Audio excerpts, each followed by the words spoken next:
요한계시록 1장 1절부터 11절까지 우리 한 절씩 읽도록 하겠습니다. 요한계시록 1장 1절부터 11절까지 한 절씩 읽겠습니다. 예수 그리스도의 계시라. 이는 하나님이 그에게 주사 반드시 속히 일어날 일들을 그 종들에게 보이시려고 그의 천사를 그 종 요한에게 보내어 알게 하신 것이라.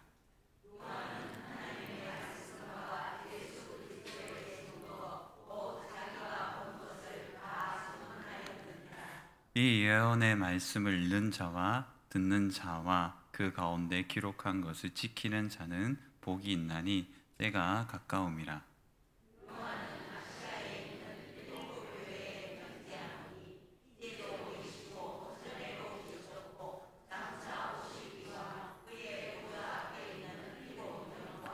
또 충성된 증인으로 죽은 자들 가운데에서 먼저 나시고 땅의 임금들의 머리가 되신 예수 그리스도로 말미암아 은혜와 평강이 너희에게 있기를 원하노라. 우리를 사랑하사 그의 피로 우리 죄에서 우리를 해방하시고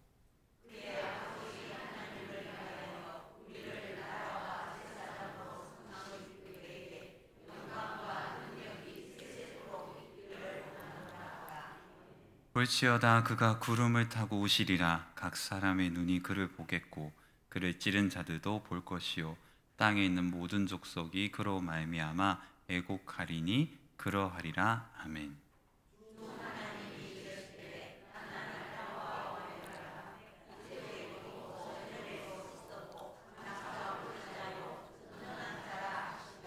나 요한은 너희 형제요 예수의 환난과 나라와 참음에 동참하는 자라. 하나님의 말씀과 예수를 증언하였으므로 말미암아 밤모라 하는 섬에 있었더니.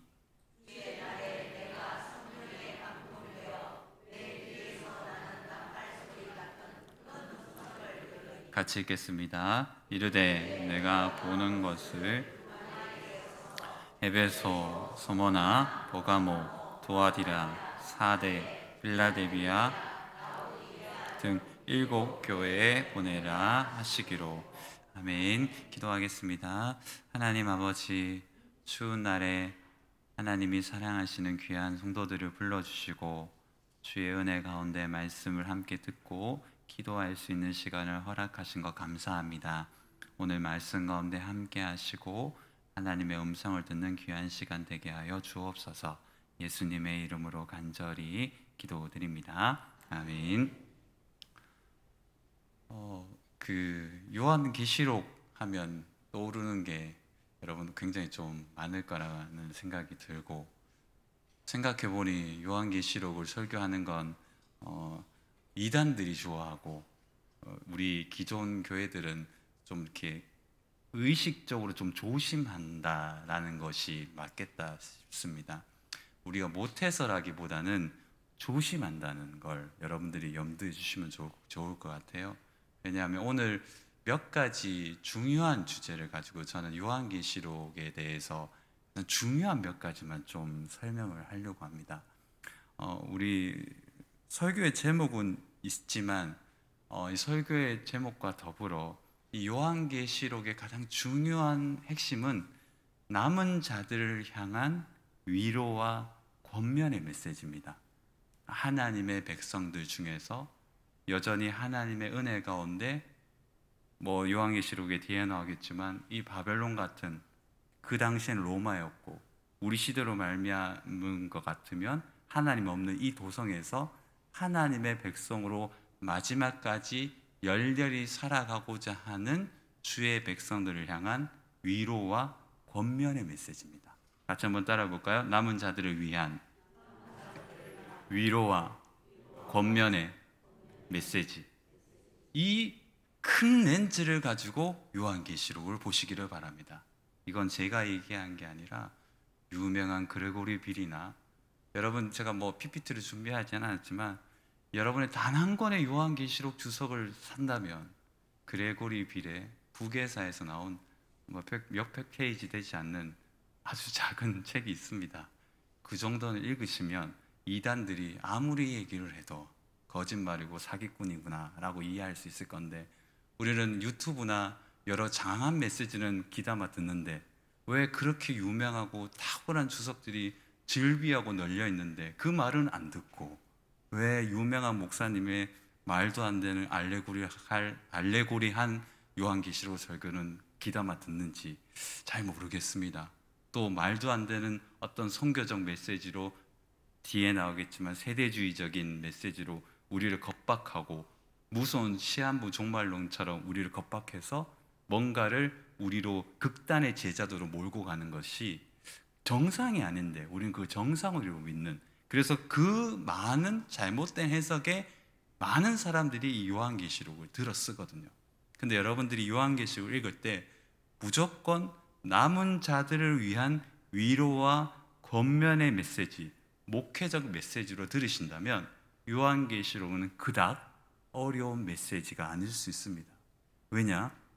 이 요한계시록은 1장 1절에 예수 그리스도의 계시라고 이야기한 그대로 이 계시는 단순히 감추어진 것이 아니라 드러나서 예수로 말미암아 예수로 통하여 예수로 끝이 맺어지는, 예수께서 우리를 위하여 드러내신 참된 메시지이기 때문에 감추어진 메시지가 아니라 드러난 메시지입니다. 그렇기 때문에 가장 중요한 오류 세 가지를 거절해야 됩니다. 요한계시록을 읽으실 때 같이 한번 따라해 볼까요? 억측, 과장, 허위. 이 세 가지가 유명한 요한계시록의 저자였던 신약에서 우뚝 솟은 주석학의 최고봉이 그레고리 불과 함께 요한계시록에 우뚝 솟은 거장이 얘기한 얘기인데, 억측과 과장과 허위를 조심해야 됩니다. 왜냐하면 요한계시록은 과거적 해석으로 해야 될 것은 과거적 해석으로 해야 되고, 역사적 해석으로 해야 될 것은 역사적 해석으로 해야 되고, 상징적 해석은 상징적으로 해야 되고, 미래적 해석은 미래적으로 해석해야 되는데, 이걸 다 뭉뚱그려서 자기가 보고 싶은 억측으로 보고 과장돼서 읽고 허위를 만들어서 온갖 난잡한 메시지가 요한계시록을 통해서 태어났어요. 여러분, 한 예를 한번 들어보도록 하겠습니다. 여러분, 빌리 그레이엄 아시죠? 유명한 전도자 목사님이죠. 빌리 그레이엄이 1949년도 구소련이 핵무기를 처음으로 터뜨리고 성공했을 때 이렇게 설교했습니다. 마지막 마게도는 전쟁이 일어났다. 이제 시험 마지막이다. 난 이제 5년 후에는 아마겟돈 전쟁이 일어나서 지구가 멸망할 것 같은데 빨리 예수 믿고 구원받고 빨리 하나님께 돌아와라. 이런 식으로 설교를 했단 말이에요. 근데 구소련의 핵무기를 발사하고 실험에 성공하는 즉시 그걸 접고 어떻게 표현하는가 하면 이제 2년밖에 안 남았다. 그리고 그 근거로 아마겟돈 이야기와 요한계시록을 막 들어가가지고 그걸 설교를 했단 말이에요. 단적인 예가 이러한 예입니다. 아마겟돈 전쟁은 상징적인 전쟁이지 핵전쟁을 얘기하는 것이 아니거든요. 아마겟돈 전쟁은 여러분 아주 좋은 비유가 있습니다. 여러분, 요한계시록의 아마겟돈을 생각하실 때 반지의 제왕을 생각하시면 됩니다. 목사님 어떻게 그렇게 극단의 비유를 합니까?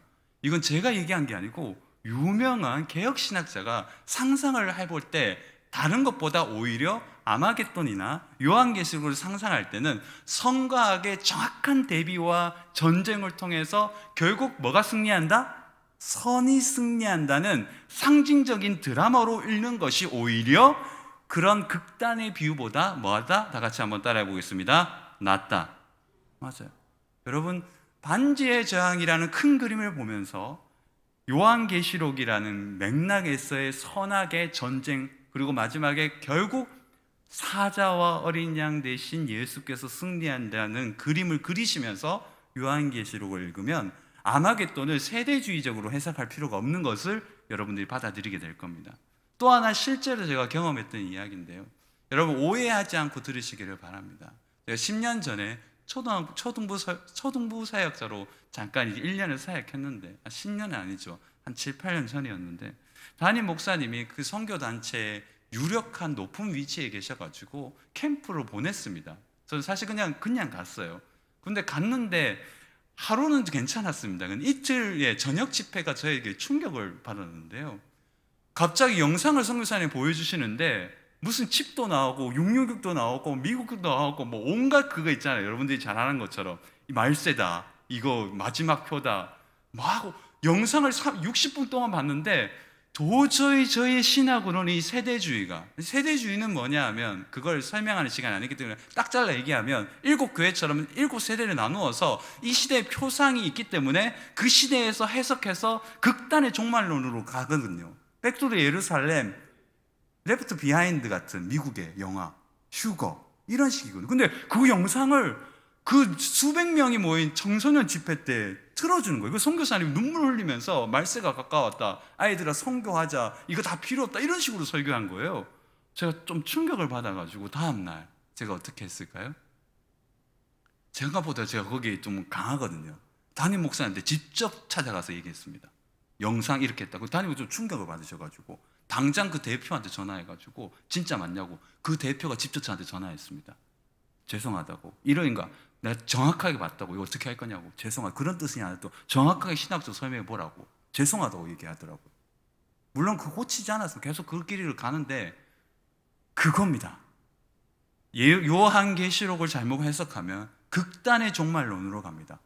우리를 겁박해서 내일이 끝나니까 현재는 아무 의미 없다, 그냥 열심히 모든 걸 마지막에 던져라, 다 필요 없고 동성애 끝을 내고 나라를 위해서만 기도하고 너희 직장 다 필요 없어, 이건 제자도 다 필요 없고 교회 필요 없어, 오로지 하나님은 저 열방을 향하고 이 국가와 나라를 위해서만 기도하고 너희 현재의 삶과 가정은 그렇게 큰 하나님의 꿈이 아니야 라고 얘기하는 것조차도 종말론을 잘못 해석한 요한계시록의 긴 그림자거든요. 오해 없이 들으시기를 바랍니다. 어떤 단체를 얘기하는 것이 아니기 때문에. 그 오류가 왜 태어났는가 하면 바로 억측과 과장과 허위로 읽혀져 가고 있는 요한계시록 때문입니다. 같이 한번 따라해 볼까요? 억측과 과장과 허위는 쓰레기통에 던지자. 요한계시록을 읽을 때는 억측하시면 안 됩니다. 파리 한 마리가 예배를 방해하는데 억측을 버리셔야 돼요. 제발 여러분 유튜브를 요한계시록 딱 치면 다 2단밖에 안 나오기 때문에 제발 유튜브를 검색하지 않기를 바랍니다. 오히려 제가 얘기해드린 몇 권의 책을 천천히 읽으시면서 제가 들었던 그 말씀으로 복음적이게 한번 읽어보십시오. 골드워즈라는 사람, 호주의 신학자인데 지금은 절판돼서 나오지는 않지만 복음과 요한계시록이라는 책이 있습니다. 꼭 찾아서 읽어보시기를 바랍니다. 복음을 요한계시록으로 잘 설명한 유명한 명저인데 왜 절판됐는지 모르겠는데, 또 하나 여러분 요한계시록을 읽을 때 조심하셔야 될 것이 한 가지가 뭐냐면 바로 휴거입니다. 휴거.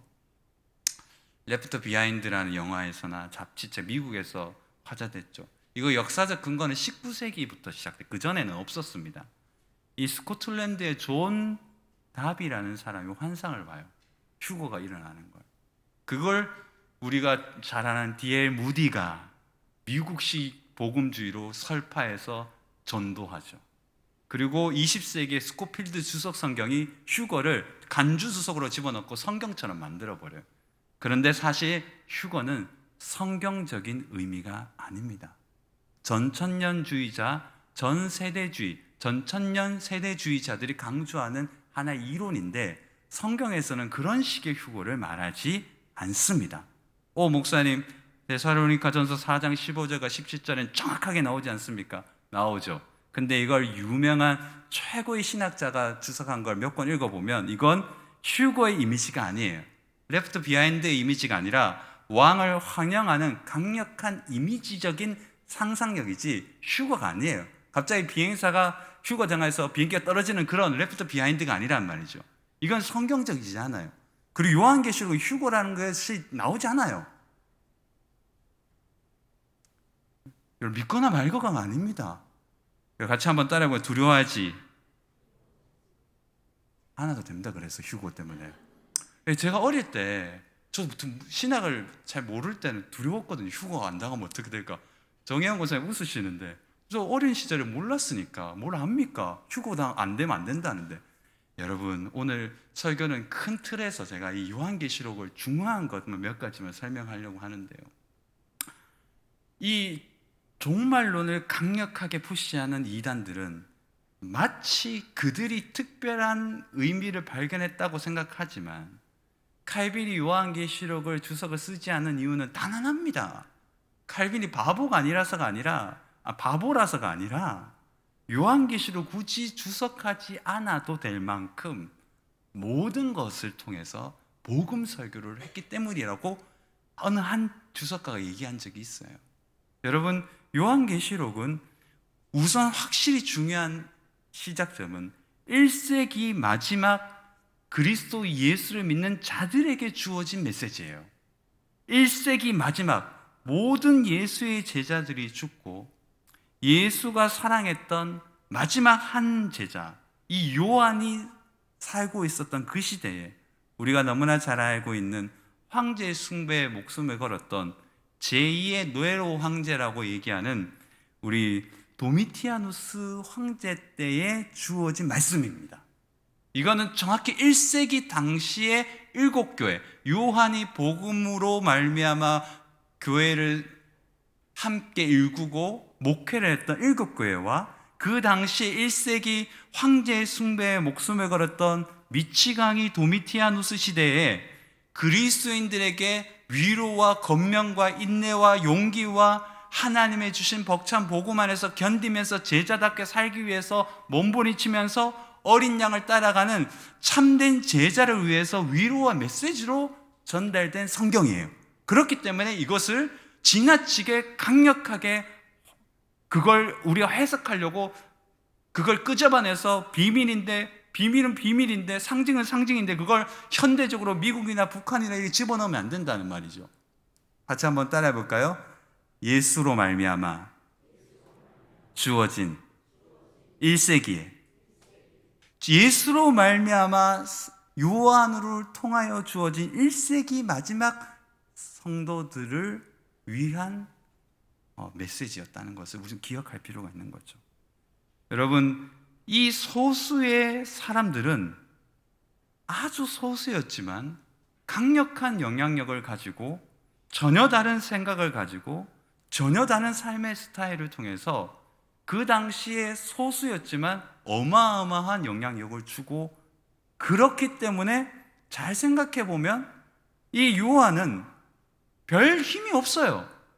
한 사람이고 힘도 별로 없고, 그 당시 비율로 봐서는 그리스도인들의 비율은 극히 적고 힘도 없었어요.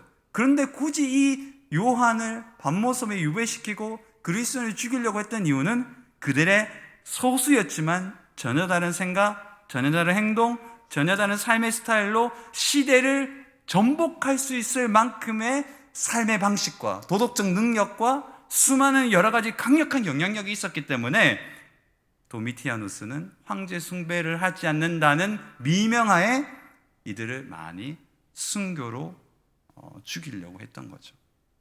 여러분, 중요한 것 하나는 알고 가야 됩니다. 그 당시가 얼마나 힘들었던 시대였는지는 좀 알고 가야 되지 않겠습니까?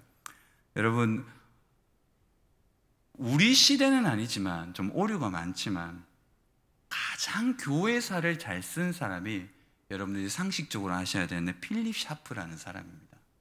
필립 샤프의 교회사 전집은 목회자라면 한 번쯤은 다 읽어봐야 될 책인데, 니케아 이전 기독교라는 책에서 필립 샤프는 네로를 이렇게 표현합니다. 같이 한번 따라해볼까요? 죄악의 발명가. 네로 다음에 도미티아누스거든요. 네로는 사실 죄악의 발명가예요. 여러분, 유명한 세네카를 죽인 사람도 네로고, 자기 형제와 어머니, 아내, 정부를 다 독살했던 것도 네로고, 우리가 너무나 잘 아는 것 횃불 삼아 그리스도를 죽인 것도 네로고, 지옥을 연상케 하는 무대를 만들어 놓고 그 불타는 발을 자기가 걸었던 사람도 네로입니다. 네로를 이어받는 사람이 도미티아누스거든요. 제2의 네로인데, 이 사람을 필립 샤프는 어떻게 평가하는가 하면, 죽어가는 사람들의 고통을 지켜보거나 파리를 잡는 일을 낙으로 삼았던 아주 극단적인 사람이다. 동전에 자기 얼굴을 새기고, 신은 보통 로마 황제들은 죽고 나서 신적인 존재로 되는데 그는 살아생전에 그런 것들을 받기를 원했어요. 물론 역사적으로 많은 좌우가 있고 비판의 여지도 있겠지만 중요한 것은 도미티아누스가 확실히 많은 그리스도인들을 죽이려고 했고 황제의 숭배를 하려고 몸부림쳤던 사람인데, 그 황제의 숭배가 거침없이 일어난 그 시기 1세기 말에 요한에게 이 메시지가 전달되고, 그 요한과 필두로 예수로 말미암아 고난과 고통을 받는 이 모든 사람들에게 위로와 권면과 하나님이 주신 신앙을 지키기 위해서 분투하는 자들에게 더 인내하라고 주어진 메시지가 바로 이 요한계시록이라는 것을 기억해야 된다는 거죠. 여러분, 그런 의미를 가지고 요한계시록을 보면 요한계시록은 상당히 많은 것들을 느낄 수가 있습니다. 위로의 메시지로 읽으면. 왜냐하면 요한계시록 뒤에 다음 주에 우리 다음에 목사님이 잘 설명을 하겠지만 일곱 교회를 통해 다 여러 가지, 제가 한 절만 이걸 강조하자면 계시록 1장 18절에 보면 이런 말씀이 있습니다.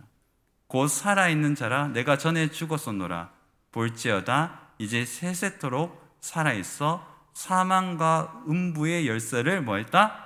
가졌노니. 여러분, 오늘 요한계시록은 반지의 제왕처럼 읽는다면 최종 승리는 누가 할까요? 선이 승리하거든요. 사실 여기서 요한계시록 쭉 읽어보면 어마어마한 전쟁이 일어나지만 결국 사자와 어린 양 대신 그 예수께서 뭐한다? 승리하세요. 그래서 한 주석학자는 이렇게 얘기합니다. 최종 승리자이며 온 세상의 주인이신 예수 그리스도. 이게 요한계시록의 주제이기도 합니다. 같이 한번 따라해 볼까요? 최종 승리자이며 온 세상의 주인이신 예수 그리스도.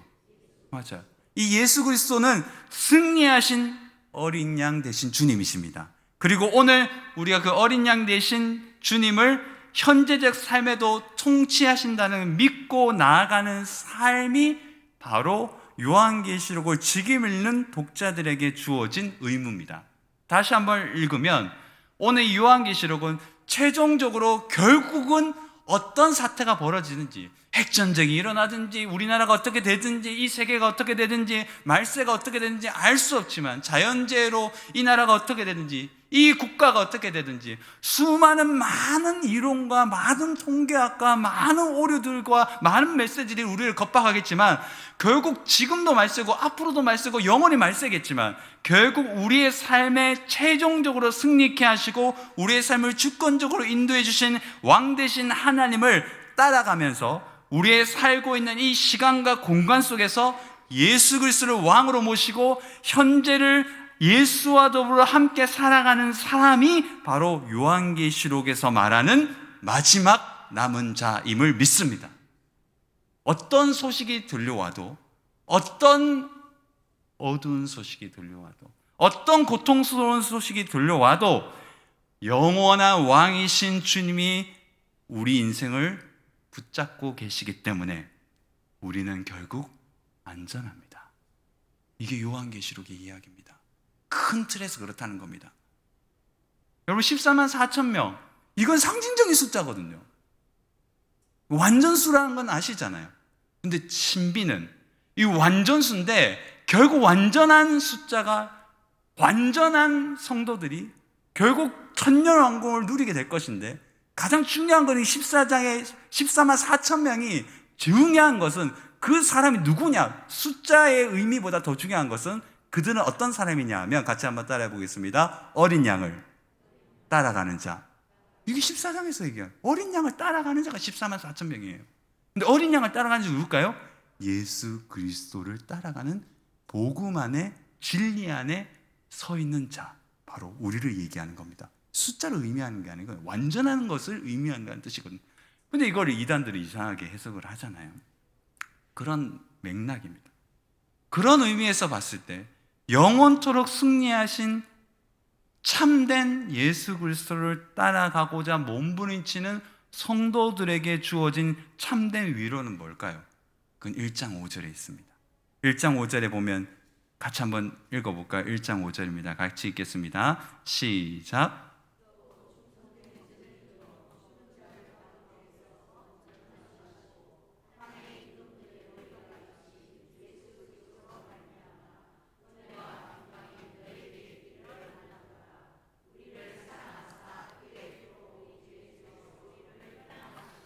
여기에서 많은 중요한 이제 단어들이 있고, 사실 뭐 1장 2절은 너무 중요해서 뭐 그냥 다른 거에 중심으로 제가 설교를 하지만 1장 5절에 보면 저는 중요하게 봤던 단어가 표현이 뭐냐면 땅의 임금들의 머리가 되신 예수 그리스도입니다.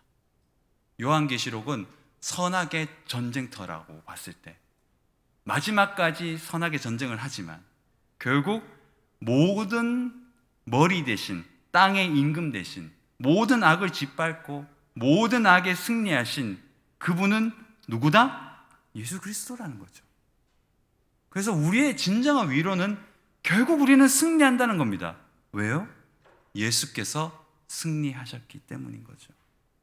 여러분, 우리의 삶의 현재적 삶에서 우리가 실패하고 제약의 구름터기에 빠질 때도 있고 때로는 실패할 경우도 있습니다. 그러나 예수 안에 예수를 따라가는 어린 양을 따라가는 성도들은 결국 승리하게 됩니다. 왜냐하면 예수께서 우리의 머리시고 우리의 왕이시고 이 세상을 주관하시는 참된 왕이시기 때문인 거죠. 여러분, 중요한 것은 이 왕됨의 표현은 그리스도인에게 또 하나를 요구합니다. 그게 뭐냐면 제자도를 요구하는 거죠. 또 하나 제가 최근에 읽은 유명한 주석을 통해서 깨달은 하나의 단어는 같이 한번 따라해 보겠습니다. 제자도. 요한계시록을 읽을 때 제자도라는 단어를 가지고 읽어보십시오. 어린 양을 마지막까지 따라가는 사람이 마지막까지 예수와 함께하는 사람입니다. 어린 양을 따라가는 참된 신앙으로 인내하는 자가 그리스도인입니다. 근데 1장에서는 그 그리스도인을 어떻게 표현하는가 하면 1장 2절에 보면 요한은 하나님의 말씀과 예수 그리스도의 증거, 이 증거 곧 자기가 본 것을 다 증언하였다. 증거와 증언은 같은 단어입니다. 9절에 보면 증언, 나 요한은 너희 형제 예수의 환난과 나라와 참음에 동참하는 자라. 하나님의 말씀과 예수를 뭐 했다? 증언하였다. 이 1장 2절의 증거와 9절의 증언은 똑같은 단어입니다. 이게 여러분들이 잘 아는 순교자라고 해석할 수도 있지만 요한계시록에서는 순교자라고는 해석하지 않고 목격자, 증언자라고 얘기해요. 근데 중요한 사실은 1장 2절에 나온 것처럼 하나님의 말씀과 예수의 증언과 9절에도 예수와 하나님의 나라의 참음과 동참하는 자와 하나님의 말씀과 예수의 증언이 같은 걸로 나옵니다. 즉 예수 그리스도와 하나님의 증언하는 것과 예수 그리스도와 하나님의 증언하는 것이 이꼴돼요. 이 뜻이 심오합니다. 이게 뭐냐 하면 참된 그리스도 예수를 따라가는 자, 진정으로 진리 안에 머무르는 자, 십자가에 죽으시고 부활하시고 우리를 위해서 다시 오실 참된 유일하신 예수 그리스도를 믿는 자가 곧 영원하신 하나님의 말씀을 믿는 자라는 겁니다. 여기에서 어떤 이난도 배격되고 어떤 진리 아닌 것도 배격될 뿐만 아니라 어떤 모든 사역을 쫓는 많은 이론과 비진리와 비신학은 배태되는 겁니다. 여러분 같이 한번 따라해 볼까요? 하나님의 말씀과 예수 그리스도는 하나다. 여러분, 진정으로 괜찮은 것은 너무나 당연하듯이 우리에게 별 자극이 되지 않지만 진정으로 괜찮은 것은 조미료가 필요 없습니다. 여러분, 그 군산에 가면 그 전국에서 3번째로 맛있는 짬뽕집이 있습니다. 뭐 드셔보시면 됩니다. 뭐 제가 그 가게하고는 전혀 상관이 없는, 그 전주에서 살았을 때 군산과 40분 거리거든요. 너무나 유명하다고 하길래 뭐 가까이 있으니까 아침에 일찍 오픈런으로 해서 이제 갔어요. 전 되게 기대를 했거든요. 먹어보니 짬뽕은 맛이 없고 그 잡채밥이 되게 맛있더라고요. 잡채밥이. 그래서 이게 뭔가라는 썩은 느낌이 들었는데 아내가 영양사고 그런데 좀 식견 있는 사람, 저는 좀 무식하고, 근데 아내가 먹어보면서 느낀 게 재료가 신선하다, 해물이 신선하다, 조미료가 거의 안 들어갔다. 저 조미료 맛이 길들여진 인간이거든요. 맛이 없었던 거죠. 재료가 너무 신선하니까 조미료가 별 필요 없는 거예요. 갓 잡은 꽃게, 갓 잡은 낙지, 갓 잡은 뭐 조개, 온갖 것이 막 풍성하게 넣어서 짬뽕을 만드느니 국물이 막 정말 시원하고 맛있었다고 얘기를 하더라고요. 그런 겁니다. 여러분, 우리가 받은 예수 그리스도의 복음은 너무나 진하고 가장 강력하지만 너무나 당연해서 우리의 그닥 자극적이지 않아요. 그런데 오늘 말한 이 예수 그리스도는 어린 양 대신 예수 그리스도, 죽음 당하신 어린 양. 근데 그분이 사자처럼 용맹하게 일어섰죠. 나니아 은대기처럼. 여러분, 그런 생각을 해보게 됐을 때 그리스도인의 제자도는 예수 그리스도를 목격하고 증인으로서 살아가는 현재적 삶을 살아가는 것에 있습니다. 이게 사실 저의 결론적인 굉장히 현재적인 목회적 고백인데요, 저는 요한계시록 오늘 새롭게 읽으면서 하나 이 부분을 정말 강조하고 싶었습니다. 제자도라고 읽고 선하게 그 영원한 싸움 가운데 승리하신 예수를 따라간다고 생각했을 때 가장 중요한 것은 뭘까요? 같이 한번 따라해 보겠습니다. 현재 우리의 삶에서 예수 안에 살아가는 목격자, 증인으로서의 삶. 요한계시록 읽을 때 가장 중요한 것은 지금 내가 예수로 말미암아 하나님을 이 시대에 경험하고 나의 시대 가운데 하나님의 뜻을 찾고 우리의 삶의 여정과 환경 속에서 하나님의 뜻을 이루어 드리는 삶으로 살아가는 것이 요한계시록이 얘기하는 제자도의 삶입니다. 종말론이 가까웠으니까 텅금 내자, 종말론이 가까웠으니까 두려움으로 말미암아 걱정, 근심 말하고 오직 선교만 하자, 오직 구제만 하자, 환원주의에 빠져가지고 모든 걸 뭘 하든 신앙이 아니라 오히려 요한계시록을 제대로 읽으면 영원토록 승리하신 예수께서 나의 인생과 나의 나라와 나의 국가를 지켜주시기 때문에 내 앞에 있는 가정과 국가와 내 교회를 위해서, 내 현재적 삶을 위해서 나의 현재의 삶에 하나님의 뜻을 찾고 내 현재적 삶의 여정과 환경 속에서 하나님의 뜻을 이루어드리고 내 헌금과 내 교회 생활을 통해서 말세까지 영원토록 나를 부르신 하나님 앞에 착한 그리스도인을 살고 선한 그리스도인을 살고 하나님의 뜻을 이루어가는 현재적인 제자도의 삶을 사는 것이 진짜 요한계시록을 제대로 읽고 살아가는 삶임을 믿습니다. 할렐루야. 현재를 제대로 살면 됩니다. 끝까지 어린 양을 따라가면 됩니다. 종말론에 가까워서 오직 거기에 뭘 하지 마시기를 바랍니다. 이것만 하면 끝이 난다, 동성애만 끝을 내면 끝나냐, 아니죠. 갑자기 나라에서 큰일이 벌어지니까 동성애도 아무 의미가 없어진 거잖아요. 너무 큰일이 벌어지니까. 그런 겁니다. 우리의 삶의 가장 중요한 핵심은 우리가 지금 이 순간 예수와 더불어 제자도의 삶을 살고 있느냐입니다. 지금 내가 내 가정에서, 내 교회 생활에서, 내 직장에서 이 현실과 가운데서 나라가 어떻게 되는지 내 마음대로 내 나라만 생각하고 내 국가만 생각하고 내 가정만 생각하자는 뜻이 아니라 지금 나의 삶에서 하나님의 뜻을 이루어 드리는 것이 요한계시록을 제대로 읽는 제자도의 삶이라고 저는 믿습니다.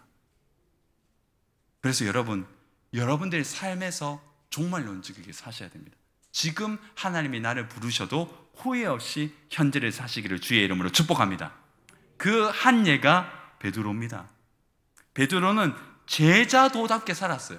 실수는 많고 실패는 많았지만 베드로는 베드로답게 살아간 방식으로 제자도를 실천합니다. 그 성전 집들까지 안까지 간 유일한 제자일 뿐만 아니라 그는 유일하게 그리스도 예수의 마지막까지 눈을 마주친 사람이고 마지막까지 몸부림치면서 회개한 사람입니다. 그래서 베드로를 하나님이 교회 위에 우뚝 세운 거죠. 어린 양을 따르는 자가 제자도를 실행하는 자입니다. 여러분, 지금 이 순간 이 바벨론 같은 현실, 그 당시에는 바벨론이었고 그 당시에 해석할 때 1세기 그리스도인들은 로마라고 바벨론을 읽었습니다. 그렇다면 지금 바벨론 뭘까요? 미국입니까? 북한입니까? 아니죠. 그걸 어떻게 해석하는지에 따라지만 우리의 바벨론은 우리가 거주하고 싶은 하나님 없는 모든 영역이 바벨론입니다. 이 상징적으로 읽으셔야 돼요. 바벨론은 미국도 아니고 북한도 아닙니다. 백두도 예루살렘 이런 뜻이 아니라는 말이죠. 우리가 벗어나야 할 이 바벨론은 하나님 없는 모든 영역이 바벨론이거든요. 이 바벨론의 시대를 살아가고 이 당시에 1세기 그리스도인은 로마를 살아가는 이 백성들, 제가 앞에 이야기를 좀 길게 하다 보니까 뒤에 할 반춤을 설교를 못했는데 여기서 이제 끊어서 이제 끝내려고 하는데요. 여러분, 이 바벨론 이야기를 좀 뒤에 많이 했어야 되는데 제가 이제 앞에 얘기를 너무 많이 했던 것 같습니다. 중요한 이 제자도 얘기를 꼭 기억하십시오. 요한계시록은 현재를 살기 위해 주어진 메시지입니다. 그리고 이 현재를 살기 위해서는 바벨론의 삶을 벗어나야 됩니다. 로마로 필두한 이 로마는 가장 강력한 국가였지만 가장 잔인한 나라였고 가장 추악한 나라였고 가장 윤리도덕이 망가진 나라였습니다. 그 나라의 윤리와 도덕으로 아름답게 살았던 사람이 1세기 그리스도인이었고 그들을 위해서 주어진 요한계시록의 메시지가 제자도의 메시지거든요. 그래서 다음에 목사님이 잘 설교해 주시겠지만 가장 중요한 7교회의 칭찬은 한 단어입니다. 너희가 제자답게 살고 힘들고 어렵지, 칭찬을 많이 하잖아요. 공통된 분모가 하나 있습니다. 헬라어를 다르게 해석하면 그게 뭐냐면 7교회들이 한결같이 칭찬받은 것이 뭐냐면 행동과 같이 한번 따라해 보겠습니다. 인내. 너희가 인내하고 있구나. 잘하고 있다. 이 바벨론에서 어렵게 살지. 너희 죽음 당하지. 바벨론에서 화해하고 황제 숭배하면 살 수 있는데 너희 죽어가지. 힘내. 용기를 내. 마지막에 가까이 왔어. 아직도 마지막에 가까워오지 않았지만 이들은 위로를 받았습니다. 왜냐? 이미 예수께서 그 현실에서 왕으로 통치하고 계셨기 때문입니다. 우리의 종말은 이미 끝이 났습니다. 우리는 천국 가기 때문에. 진정한 종말론의 시작은 예수를 제대로 믿는 제자들로부터 시작되는 거죠. 그래서 오스 기니스의 유명한 말을 가지고 이제 마치려고 하는데요. 오늘 우리가 바벨론을 살아가고 있는데 이 바벨론을 정확하게 이분이 통찰했습니다. 요 밑에 게 저에게는 되게 도움이 됐는데요. 스스로에 대한 치유적 관심이 하나님을 아는 것을 덮어버린 시대가 우리 시대입니다. 치유에 관심이 있어서 하나님을 아는 것에는 관심이 없어요. 프로이드, 융, 아들러 수많은 심리학을 읽어나가서 은혜는 받지만 하나님을 제대로 알고 깊이 나를 통찰하는 성경의 만지심에 대한 관심이 없어요. 두 번째, 여기가 이제 바벨론. 영성이 신학을 대신해요. 영성주의자는 난무하지만 건강한 신학은 설교에 신학이 없어요. 다 똑같은데 뭐 신학이 없어요. 굵직굵직한. 그리고 또 하나, 종말의 도피주의가 일상의 제자들을 몰아내고 있습니다. 이게 오늘 제 주제입니다. 종말의 도피주의입니다. 이거 모든 것 이거 하나면 끝이 난다. 아니죠. 일상의 제자도가 우리에게 주어진 메시지입니다. 요한계시록은 저는 그렇다고 봅니다. 왜냐? 어마어마한 그 유명한 주석가들의 한결같은 메시지는 지금 여러분들이 예수 안에서 제자도답게 살지 않으면 여러분들은 제자가 아니에요. 여러분들 헌금과 시간과 교회 생활을 제자답게 살아야 됩니다. 오늘 이 밤에 여러분들에게 예수님이 나타나 너 지금 뭐 했냐고 물어봤을 때 내가 한 것이 아무것도 없다고 표현한다면 여러분은 지금 종말을 잘못 살고 있는 겁니다. 그렇게 요한계시록을 읽으시기를 주의 이름으로 부탁합니다. 하나님 아버지, 우리 요한계시록을 엉뚱하고 과장되게 허위되게 읽었던 적이 되게 많습니다. 건강한 바른 많은 책들도 있고 많은 알미 있는데 거기는 무시해버리고 무서운 묵시록과 상징주의와 종말론에 우리가 덧입혀져서 요한계시록이 정말 별 이상하게만 느껴지는 안타까움이 있습니다. 하나님 아버지, 마지막을 살아가는 참된 제자도로 요한계시록을 읽을 때 영원히 승리하신 예수로 말미암아 우리가 위로받을 줄 믿고 그렇게 살아갈 수 있도록 축복하여 주옵소서. 예수님의 이름으로 간절히 기도드립니다. 아멘.